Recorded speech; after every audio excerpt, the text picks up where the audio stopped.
Y presentando a nuestro primer invitado, que es Javier Iván Arenas, analista político, hijo ilustre de Huacho, además. Descontaron más de $500,000 a parlamentarios por inasistencias, por faltones. Hola, Javier Iván, ¿cómo estás? Gracias, Fabricio. Gracias por el prólogo. A ver, el Congreso de la República, Javier Iván, ha catalogado como información confidencial los detalles de varios descuentos a los sueldos de varios parlamentarios por tardones, no solamente por tardones, sino por faltones. Entre agosto del 22 y finales del 24 se han descontado casi $600,000 por esto.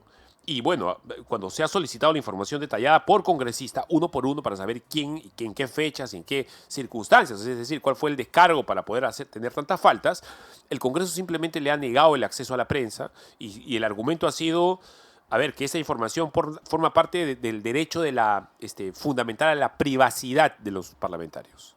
¿Cómo estás? Hola, ¿cómo estás? Imposible eso puede ser, ¿no? Evidentemente, porque digamos, porque el ser ciudadano significa evidentemente implicar, o te implica evidentemente, y más el Congreso aún, que tiene una función de fiscalización, de evaluación, y el ciudadano tiene todo el derecho, evidentemente, a saber qué están haciendo sus congresistas, porque acuérdate, el Congreso básicamente, desde el punto de vista constitucional, el Congreso es básicamente eso, ¿no? La representación de la nación política, de la asamblea reunida allí, ¿no? Entonces, es un contrasentido decir que en este caso el ciudadano no tiene, o la prensa en particular en este caso, no tendría de alguna otra manera derecho al acceso público a información. Además de eso, información que nos serviría para poder saber qué están haciendo, qué no están haciendo los congresistas, A ¿no? ver, Javier Iván, los parlamentarios tienen derecho a la privacidad, ¿o no? Parlamentarios, yo creo que no, en medida de que eso es su trabajo. El derecho a la privacidad.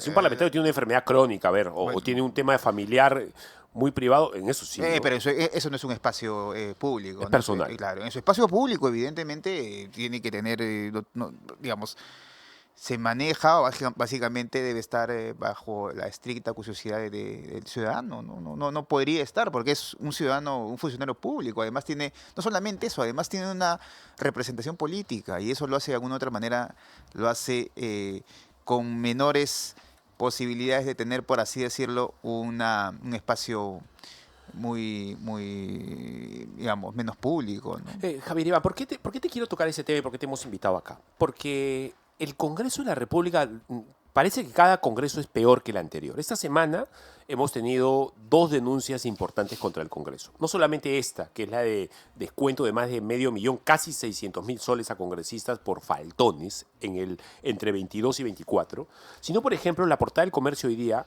nos recuerda una denuncia contra dos egregios socialistas en el Congreso, el señor Alfredo Pariona y el señor Pasión Dávila. A ver, los podemos recordar todos, no solamente por lo que han dicho en el Congreso durante este tiempo, sino por lo que mal han dicho, porque no se expresan bien los señores. Alfredo Pariona y el señor Pasión Dávila parece que han usado a trabajadores suyos a favor del partido de Castillo. Incluso parece que han promovido esta asamblea de todo con el pueblo de Pedro Castillo con dinero de pasajes del Congreso.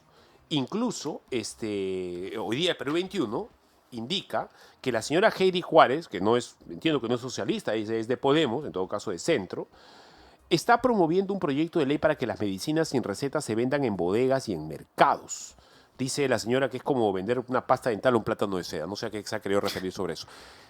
¿Qué es este Congreso? ¿Cómo lo entiendes tú? Yo no quiero darle palo porque entiendo que este Congreso significa hablar de todos, pero a ver, ¿cómo hacemos la diferencia y cómo mejoramos este asunto? Mira, no es un congreso mejor o peor que los anteriores, creo yo. Acuérdate tú que hemos tenido congresos también muy Sí, malos. claro. Acuérdate tú que hemos tenido congresista el señor Popio Olivera, cuando te acuerdas que pues, fue designado ministro, y acuérdate las los insultos que profería la prensa necesariamente. ¿Te acuerdas tú? Acuérdate Sí, tú. O sea, claro. no hemos ¿Te tenido. acuerdas del Comepollo? Claro, con el De la pollo, el lavapiés, mataperro, el el lavapiés, planchacamisa. claro, sí, hemos tenido un montón, Claro. hemos tenido un montón de congresistas, y el Congreso básicamente no es. Lo que pasa es que siempre existe evidentemente una campaña contra todo el Congreso. Es más, hay gente del propio Congreso que no se reconoce congresista, la señora Sigri Bazán o los señores, en fin, no quiero decir el nombre, pero de otra manera tienen una especie de condición de ser congresistas y no, ¿no? O sea, no se sienten representados, no se sienten congresistas, en fin.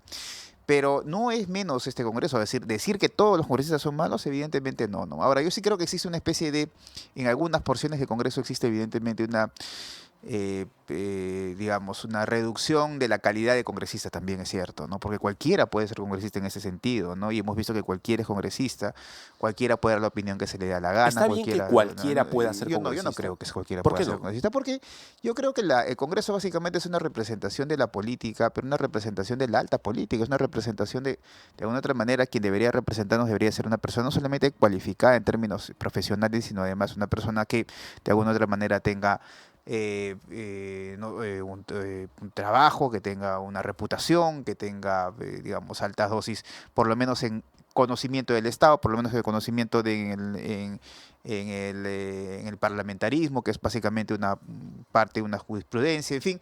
Yo creo que el Congreso, si bien no es menos que otro, pero sí creo que deberían entrar personas con mayores cualidades. Ya, pero eso cierta gente te podría decir, te podría criticar, te podría decir, oye, pero ahí estás creando una élite, una élite de burgueses, ¿no? De gente, pues, iluminada por detrás de toda la cantidad de personas en la calle. Es que una democracia no funciona sin élites, ni el socialismo funciona sin élites, ni el comunismo funciona sin élites, ¿se acuerdan? Tenías una vanguardia revolucionaria siempre. Ni otro sistema y otro modelo puede tener. Todas las sociedades básicamente han tenido dos cosas, han tenido una élite y han tenido una jerarquía. Ahora, el problema es cómo accedes a la élite, esa es una cosa, no solamente tiene, la élite no solamente tiene que acceder las personas que tienen dinero, sino ser élite significa ser una persona calificada, cualificada técnica y profesionalmente, ¿no? Entonces yo sí creo que todas las sociedades, todas las empresas, todo, digamos, el Estado y las instituciones del Estado deberían tener una élite que evidentemente sea la élite que lleve la vanguardia de las decisiones públicas, de decisiones políticas y sobre todo que alguna cosa que es importante, ¿no? Que resguarde la buena reputación que puede tener una institución, ¿no? A ver, eso significa que las elecciones tendrían que tener algunos parámetros, algunos límites. Yo creo que sí, claro. ¿Cuáles deberían ser? Yo creo que debería ser una persona con cierto grado de maestría, debería ser una persona con cierto grado de profesionalismo, una persona que sepa evidentemente leer y escribir. A ver, pero si tiene maestría...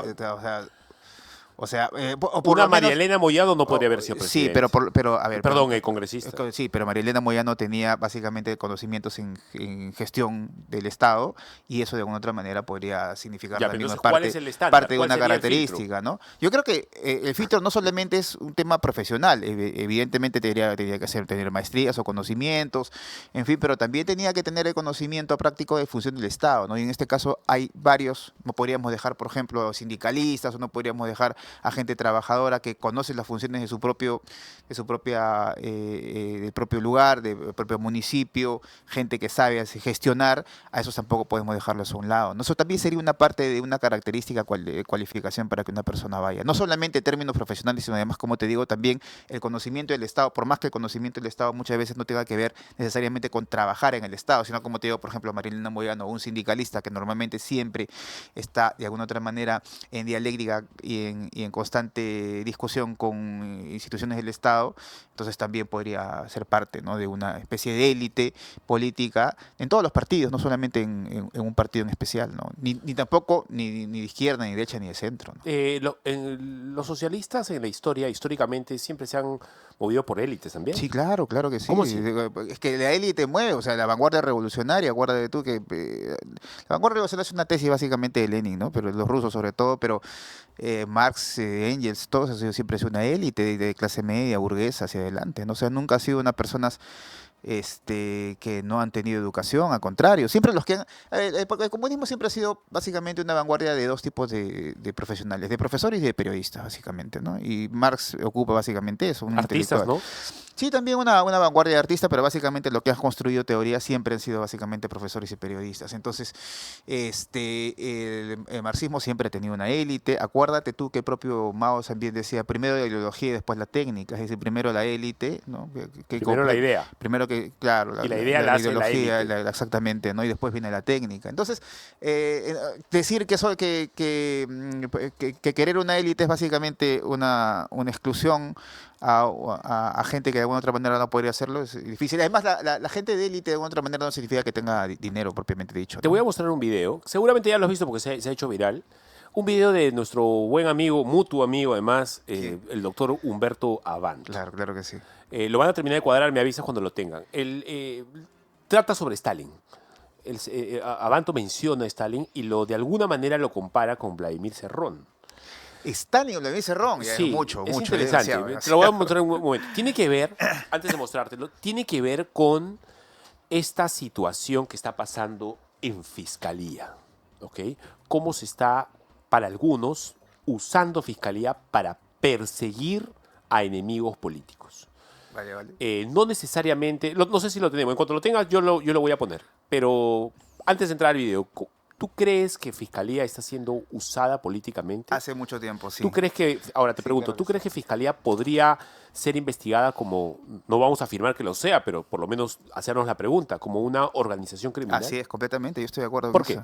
Porque existen muchos indicios, evidencias de que hay una especie de contubernio entre la fiscalía, no solamente la fiscalía, sino además con ONGs, con medios de comunicación, además de eso, de medios de comunicación, con periodistas, en la que básicamente lo que se estaría son protegiendo los intereses de una determinada sector de la política. ¿No? Eso es evidente. Ahora, tendríamos que de alguna otra manera poder construir cómo podría ser esta posible organización criminal, pero yo sí creo que evidentemente tendríamos todas las sospechas de que existiría dentro del Ministerio Público desde hace mucho tiempo además, liderados y evidentemente en la sombra por algunas ONGs y algunos periodistas, ¿no? Que ejercen mucho poder en el país, A ¿no? ver, una organización criminal en el Perú es más o menos, a ver, un aparato estructurado, un organismo, valga la redundancia, con estamentos, con ideas clave, con Con metas a jerarquías, claro, conseguir claro que sí. y con tentáculos, no Así es, así es. solamente en el plano donde ellos Así están, es, donde así tienen es. tentáculos económicos, periodísticos, incluso social, incluso Así es, así es, así culturales. es. Eso podría calzar con Completamente, fiscalía. claro que sí, pero si tiene financiamiento, si tiene objetivos, si tiene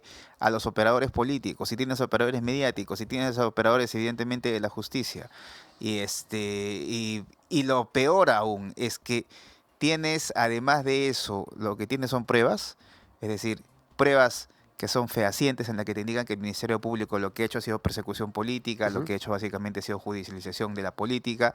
Entonces, lo que tendrías evidentemente es una organización criminal. Podrías tranquilamente acusar a la fiscalía, no te digo a todo, pero una parte de la fiscalía como una organización A ver, criminal. antes de entrar al video, para que sea organización criminal, de acuerdo al reglamento peruano, un buen amigo penalista me lo está explicando, tiene que haber una estructura organizada y permanente. Primero, o sea, no debe ser un delito aislado cometido por gente aislada o Que la puede ver acá espontáneamente, digamos, ¿no? tranquilamente, ¿no? Sino tiene que haber un grupo con niveles de jerarquía. Luego se tiene que dividir los roles, es decir, las funciones. Cada uno cumple un papel. Luego, la finalidad tiene que ser un delito. Evidentemente, el propósito de la organización es cometer delitos de manera no solamente una vez, sino reiterada, incluso planificada, Así es, ¿verdad? así es, así Y es. además el método, o sea, se tiene que planificar, se tiene que coordinar, tienen que haber estrategias sofisticadas. Pero Oye, eso ya los hay. yo creo que claro, sí claro, podría claro, calzar, ¿no? claro. Mira, tú tomas a tres fiscales. La fiscal Marita Barreto, tomas a los fiscales José Lavajato. Domingo Pérez y Rafael Y Barba. ahí no me encuentras sospechas evidentes, sospechas de irregularidades con respecto a su posición económica. Y lo metes a Gorrite ahí en el medio y A claro. ver, y lo pones ahí, no, ni siquiera Gorriti, pero pones ahí, por ejemplo, a esta señorita que ha sido periodista y que se dice que estaba todo el tiempo dentro de la fiscalía. Ya, no me acuerdo su nombre, pero trabajaba en IDL la señora y hay alguien que comenta Bueno, haberla hay visto alguien que chequeando expedientes. ya, bueno, alguien que planifique. O sea, te vas a dar cuenta que evidentemente existe posibilidades de que exista acá una especie de organización criminal, ¿no? Javier Iván, ponte los audífonos y escuchemos Claro que sí. al doctor Abanto en modo Saiyajin, así, pero pro, con el pelo amarillo. A ver, adelante. Mundial no se ganaba sin Stalin. Que tienen que recordar nuestros amigos de la derecha hacia el centro es que no se dejen llevar por los embelecos que crea la izquierda caviar. Se ha satanizado a Vladimir Serrón y yo voy a alegar por él. No lo conozco, no es mi amigo, piensa distinto que yo. Pero la Segunda Guerra... La Segunda Guerra Mundial no se ganaba sin Stalin, dice. Y ahí aparece el agradecimiento de Vladimir Serrón diciendo gracias, doctor Abanto, por la comparación, dice, ¿no? Me parece, porque Stalin es un lingüista. Al margen de lo que tú quieras hacer, yo En margen, Stalin es un intelectual. Stalin es un tipo que escribe sobre temas de autodeterminación, temas de nacionalidades, en fin. Stalin era un prorruso absolutamente, a pesar de haber nacido en Georgia. Stalin en alguna ocasión le dijo a Beria que no hable como georgiano porque no tenían que hablar ruso. Entonces Stalin ha hecho un libro sobre temas de semiótica. De hecho, o sea, no sé si Vladimir Serrón pueda tener la capacidad Vladimir Serrón intelectual. es un neurocirujano. O sea, calidades intelectuales debe tener. Pues sí, claro que sí, pero del tamaño de Stalin, ¿no? Compararlo con Stalin me parece demasiado. Pero evidentemente yo sí creo que había una persecución contra Vladimir Serrón, claro que sí. O sea, a pesar de que evidentemente también hay sospechas, pero de corrupción, y varios medios de comunicación y varios periodistas, incluso hay libros sobre todo ese tema, pero sí me parece que había una buena cuota de persecución política ¿Tú también. crees ¿no? que a Vladimir Serrón lo están persiguiendo políticamente? Yo creo que sí. Yo creo que está persiguiendo políticamente, además de los casos de investigación y corrupción que él tiene, ¿no? Yo creo que sí, hay una persecución política contra Vladimir Serrón, que sus ideales, su ideología, para mí podrá ser absolutamente falsa y falsaria, pero yo sí creo que, aparte de estos temas que ha tenido con los hospitales y esos temas de la construcción del aeropuerto y todo este tema, yo creo que sí hay una persecución política, a pesar, como te digo, que no deja de, evidentemente, un tema de corrupción alrededor de su gobierno, los gobiernos que ha tenido, ¿no? Interesante. Cambiemos de tema. Pasemos a... Ha habido un intríngulis este fin de semana entre la señora Dina Boluarte y la ministra de la Mujer. No tengo el nombre ahorita, Santi, ayúdame. Y confírmame si tenemos el BTR, por favor. Fanny Montellanos es la señora, sí. Lo que pasa es que a inicios de la semana pasada apareció en cámaras la señora presidente diciendo que ella está en contra de la ideología de género y que de alguna manera se va a combatir agresivamente desde el Ejecutivo para que no haya ideología de género en el Perú. Y eso a mucha gente le pareció bien, le aplaudieron a la señora, genial. Sin embargo, parece que ha habido un choque entre la señora y la ministra, porque apareció la ministra de la Mujer a decir esto, fíjate.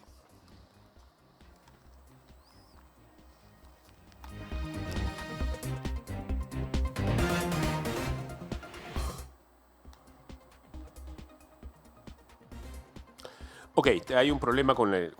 A ver. Bueno, la señora apareció básicamente a decir que no había. Que ellos van a... No es que no había, sino es que van a insistir en el tema del enfoque de género, porque es importante y toda la monserga ideológica. Más allá de que si la ideología de género existe o no existe, parece que algo está ocurriendo dentro del Ejecutivo. Sí, yo creo que sí, porque parece que el Ejecutivo tiene de alguna otra manera dos miradas distintas. Una mirada de parte de la presidenta que reconoce que hay una ideología de género, y yo creo que la ideología de género sí existe. O sea, alguien que niegue la ideología de género, la ideología de género como idios, ¿no? Como esta construcción de una parte por el todo, ¿no? Esa construcción griega de una parte con el todo. Entonces, de entender una parte con el todo, esta parte que Marx llama la falsa conciencia, o sea, sí hay evidentemente la construcción teórica de una idea, de unas ideas, un corpus teórico, y que básicamente se basa en una cuestión absolutamente tan falsa como es el género, ¿no? El género es una cosa media y no tiene que ver nada con el sexo y género, en fin. Y esta cuestión de enfoque de género, entendiendo además que el género, entendiéndolo como política pública y aplicada a las instituciones del Estado y sobre todo a los ciudadanos, sí me parece que es muy preocupante porque habrían dos miradas absolutamente distintas, ¿no? Bueno, yo creo que el enfoque de género debe ser muy discutido en el tema, es decir, si existe o no existe el tema de enfoque de género y de qué manera lo podemos enfocar, porque como te digo, el tema de género va para mucho, da aparición de un montón de géneros y en detrimento de una cosa que sí es evidentemente ideológica y que sí es evidentemente experimental y material, que es el sexo, ¿no? A ver, esta es una conversación que a muchas personas me dicen, yo creo que sí le interesa a la gente, porque Sí, claro, cada claro que vez sí. más el discurso es cada vez más agresivo y mucha gente que tiene sentido común, porque no necesitas haberte leído 30 rumas de libros para darte cuenta que una mujer es una mujer y que un hombre es un hombre. Pero, sin embargo, hoy en día incluso está creciendo esta cuestión de la pregunta ¿qué es una mujer? No sé si te lo has Sí, sí, todo el sí, mundo sí, está sí. hablando del asunto. Porque justamente la respuesta que una radical, una señora que ha perdido el sentido común, feminazi, de la ideología de género, es que no lo pueden responder, ¿no? No te pueden responder que es una mujer, porque no se pueden circunscribir a lo biológico Claro, y, claro que y sí. te construyen todo un asunto para meter adentro a transexual, básicamente a transexuales, ese es todo el asunto. Que no Quieren- tiene que ver nada, que no tiene que ver nada con la homosexualidad, además. Acuérdate tú, la transexualidad y todo este movimiento trans, que tampoco tiene que ver con los primeros movimientos homosexuales, no tiene que ver absolutamente Hay nada. homosexuales que no quieren ni hablar del Claro tema. que sí, porque evidentemente los homosexuales de primera hora, los que, en fin, los que surgieron desde Estados Unidos, Europa, Estados Unidos, no quieren hablar del tema, además porque creen que el tema es un tema que no tiene que ver nada con lo que ellos defienden, ¿no? Que es básicamente una agenda que no tiene que ver nada con el tema transexual. Pero yo sí creo que ese tema de género es un tema que ha devenido ya, a ver, se ha convertido en una especie de locura mundial, de furor mundial ese tema de género. ¿Y por ¿no? qué? Ah? Porque yo creo que básicamente, primero es un tema académico, es un tema intelectual, luego tiene que ver con un tema de la posmodernidad, luego tiene que ver con un tema de, una mala interpretación de la libertad, Pero se creo ha yo. excedido en algo ahí. O sea, se han Completamente. transitado pasillos intelectuales demasiado enrevesados. Yo creo que se ha todo perdido esto- el sentido común. yo creo, sí, sí, es que se ha perdido el sentido común y se ha entendido mal la libertad, además. Yo he escuchado tu programa estos días, donde han estado. Pero yo creo que hay mucha confusión con respecto a la libertad.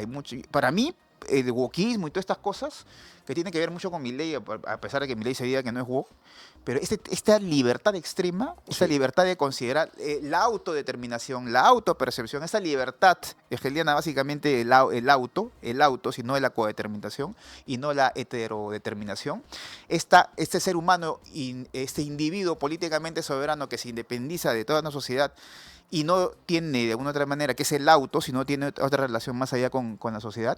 Yo creo que este exceso de neoliberalismo, de liberalismo, de austroliberalismo, Sí. ¿ya? Esto es básicamente el causante de todo esto. Por eso yo estoy en contra, por ejemplo, y lo digo así abiertamente, del AGE, ¿cómo se llama este? Ha venido Danan la semana pasada al Perú. Claro, es que en contra de él también, porque básicamente él es un ferviente adorador de la libertad, cuando es la libertad.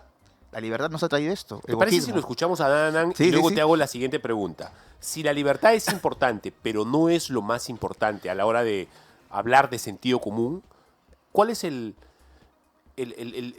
ver, No, que la libertad sí es, pero la libertad pero ¿qué entendida. hay? ¿Qué está sobre la libertad? No, la conciencia es la necesidad, que es distinto. A ver, veamos a Danan y luego lo comentamos.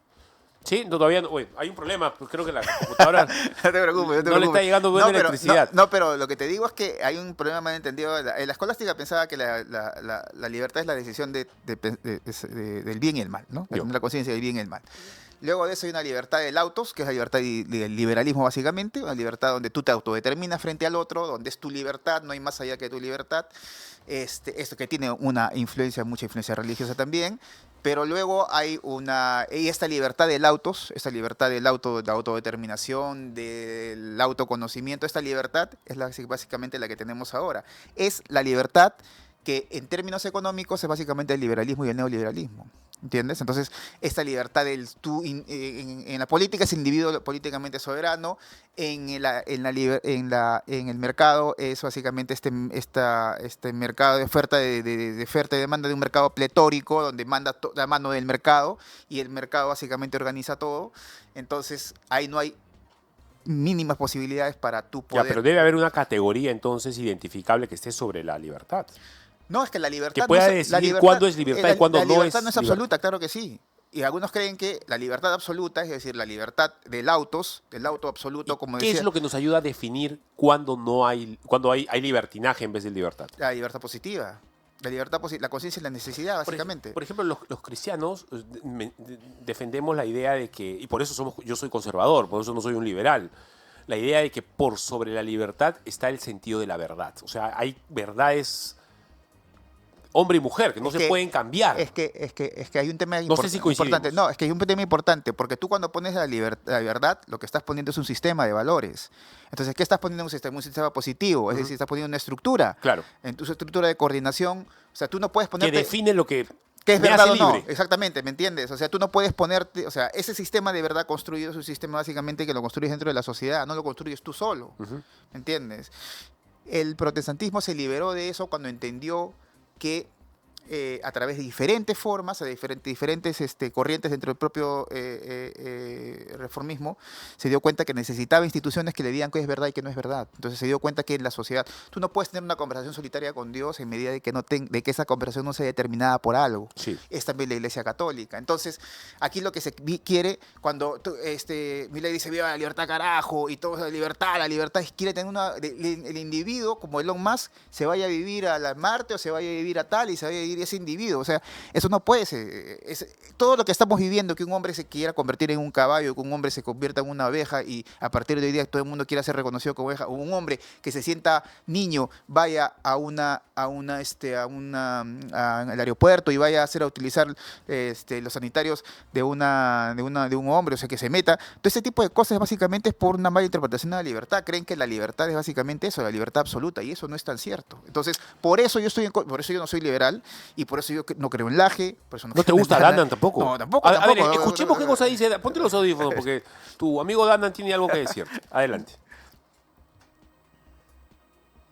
También hay una guerra contra el orden natural, ¿sí? Por eso también tanto odio y tanto ataque hacia la única religión verdadera que es el cristianismo, ¿no? Porque si decimos algo del Islam, somos islamofóbicos. Si cuestionamos algo del Talmud, somos antisemitas. Ahora, contra el cristianismo podemos decir cualquier barbaridad, ¿no? Podemos decir cualquier cosa. Entonces eso nos da la pauta de que es la religión verdadera. ¿Y por qué la guerra contra la religión verdadera? Porque es una guerra contra el orden natural. Esta es la agenda de la muerte. ¿Entendés? Es la agenda de revertir el orden de las cosas. Los hombres ya no son hombres, ahora podemos ser mujeres, no binarios, transespecies. Los niños ya no son inocentes, ahora los niños también pueden hormonarse y convertirse en travestis y esterilizarse. Y por supuesto que lleva a una despoblación total porque eso hace que se puedan controlar mucho más fácilmente las economías regionales y a la misma gente. Cuanto menos seamos, más fácil nos van a controlar. Por eso tenemos el... Ya, claro, o sea, quizá no cabe la posibilidad que Dandan, Laje, desde tu perspectiva, estén defendiendo lo mismo que tú, pero no se han dado cuenta de eso. Hay un mito de la naturalización, de pensar que la naturalización es un mito y tiene que ver necesariamente con la biología. Y eso A ver, no es ¿qué cierto. tiene que ver? A ver, explícalo en fácil. Son cosas absolutamente... No subas mucho, Javier Ibarra, porque está escuchando mi mamá. Tengo que bajar un poco. Son cosas absolutamente distintas. En lo natural, ¿qué encuentras? En lo natural encuentras no encuentras nada. En lo natural es el caos. ¿Me entiendes? Ese caos tiene que ser ordenado por algo, y ese algo que ordena algo son las relaciones. Eso no tiene que ver nada con la biología. Que un hombre y una mujer sean hombres y una mujer en terrenos biológicos, sí, está bien que sean naturales, es la naturaleza, claro que sí. Macho, hembra, hombre, mujer, pero que pasen al terreno donde se establecen relaciones, que es decir, al terreno ya de la sociedad, no significa que dejen de ser naturales, al contrario, tienen que ser naturales para que justamente pasen, para que sean reconocidas. Si no, un hombre y una mujer no pueden ser reconocidos.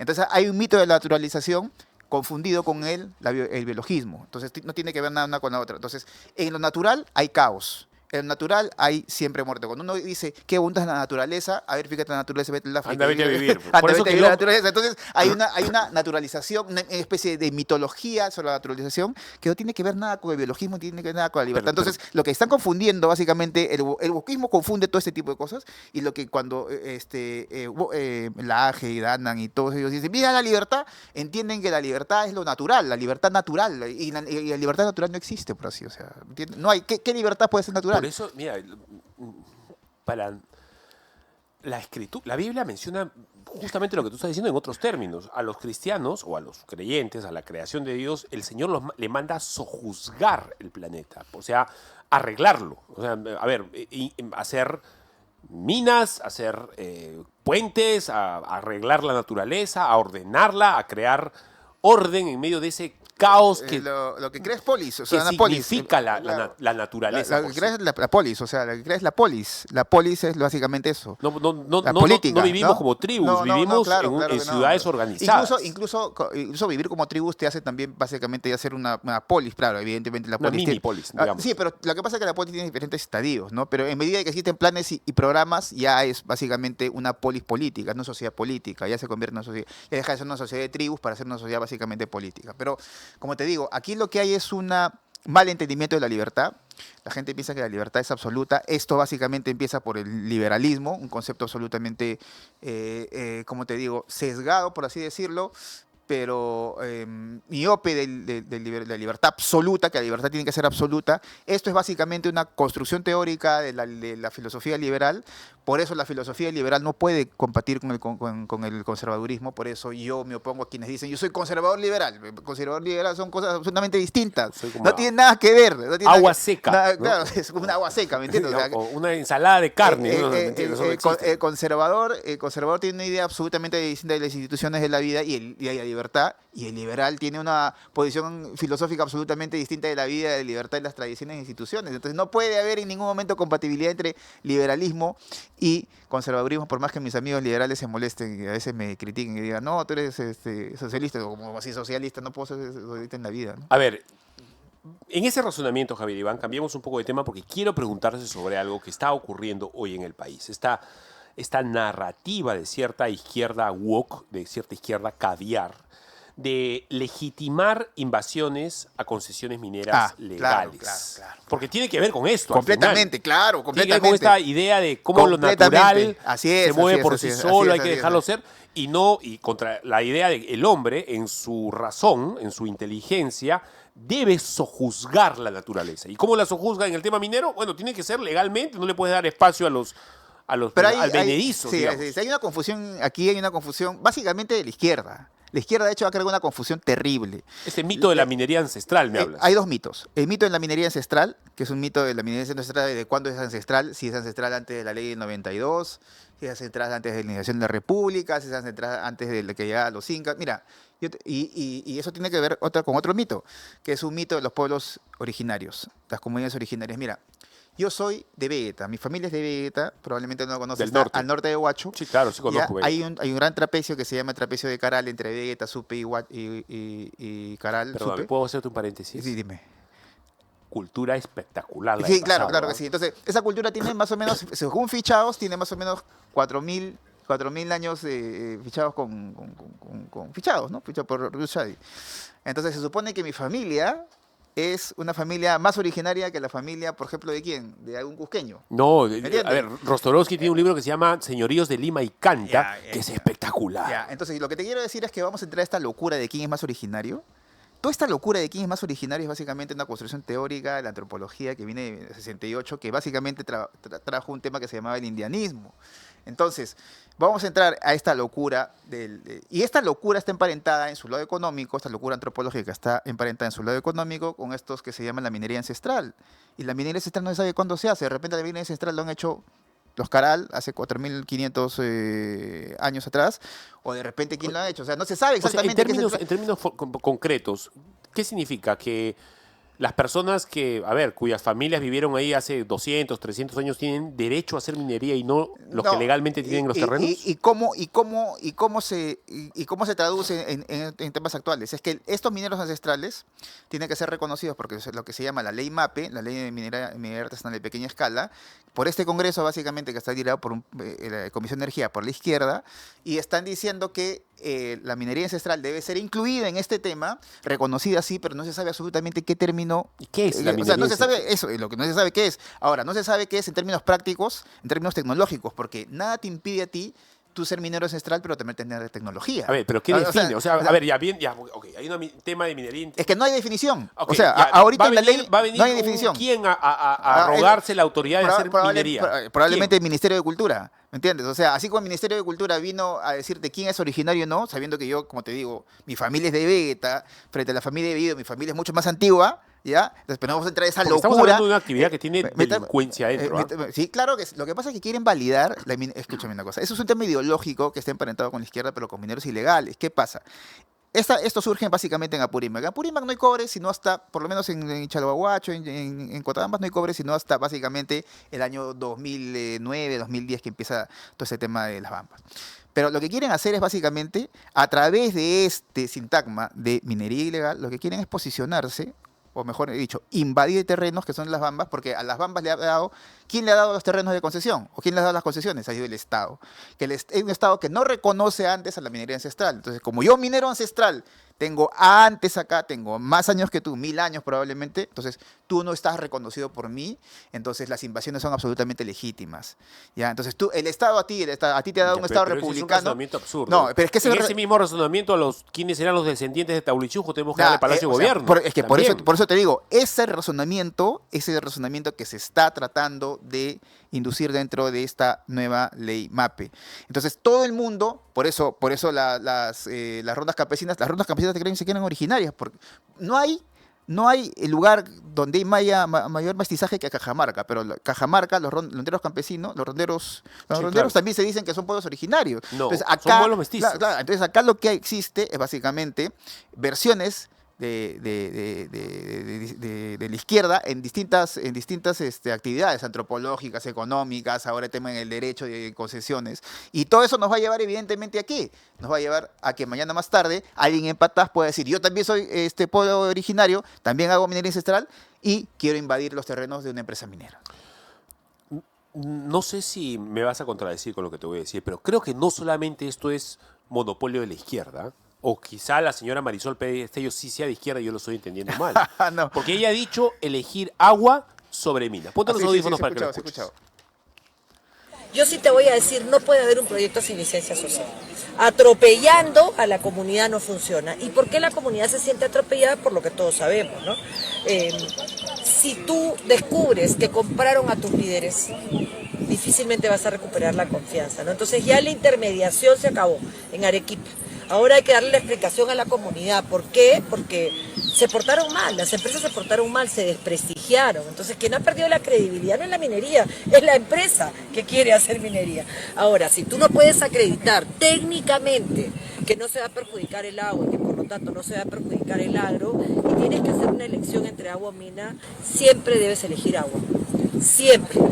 La mina no quiso en su momento desalinizar el agua. ¿Quién perdió la oportunidad? ¿Fue Arequipa quien le negó la oportunidad? ¿O fue la empresa que quiso tener mayor rentabilidad y a partir de eso se generaron todos los problemas? A ver, ¿elegir agua sobre mina? Muy limitada la señora. ¿No? A ver, por favor. En ningún momento no hubo o sea, la empresa minera no se trataba de desalinizar o no. La empresa quiso primero desalinizar, otras veces no, porque quiso construir una presa para darle la oportunidad de que la gente, en este caso del Tambo, primero descontamine, porque eso ya está cargado de mucha contaminación, porque acuérdate que arriba hay lajares, y los lajares, esa es una zona básicamente mucho contaminada, esa zona, toda esa plataforma es muy, muy contaminada, ¿no? Por minerales básicamente naturales, cadmio, zinc, arsénico, en fin.